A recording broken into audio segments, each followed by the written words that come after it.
হ্যাঁ, কেরালা ছিল, ওই 3-4 দিন ধরে আসছে, প্লেনে আসছে।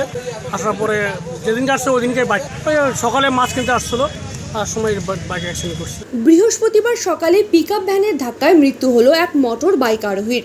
দুর্ঘটনাটি ঘটেছে গাজলডোবা থেকে কাঠামবাড়িগামী যাওয়ার রাস্তায় তিস্তা ক্যানেল রোডে।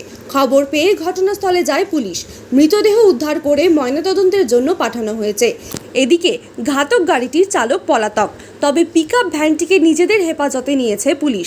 জানা গিয়েছে, মৃত যুবকের নাম নিগমানন্দ কৃষ্ণমূর্তি বিশ্বাস। ভিন রাজ্যে মিস্ত্রির কাজ করত নিগম।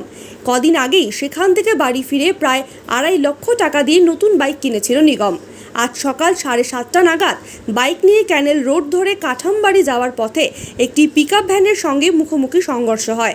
সংঘর্ষের কারণে বাইকের সামনের চাকা খুলে চলে যায়। ঘটনাস্থলেই ছিটকে পড়ে মৃত্যু হয় নিগমের। ঘটনার খবর পেয়ে দ্রুত ঘটনাস্থলে পৌঁছায় পুলিশ ও স্থানীয় লোকজন। দেহ উদ্ধার করে ময়নাতদন্তের জন্য পাঠানো হয়েছে। ঘটনার জেরে এলাকায় শোকের ছায়া নেমে এসেছে। ওই সকালে মাছ কিনতে আসছিলো, আর সময় বাইক অ্যাক্সিডেন্ট করছে। হ্যাঁ, কেরালা ছিল, ওই 3-4 দিন ধরে আসছে, প্লেনে আসছে। আসার পরে যেদিনকে আসছে ওই দিনকে বাইক কিনছে।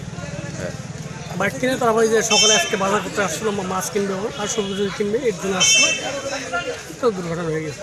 নিগমানন্দ বিশ্বাস, 25 বছর। আমার বাড়ির পাশে একদম। আমার নাম কৃষ্ণ মণ্ডল।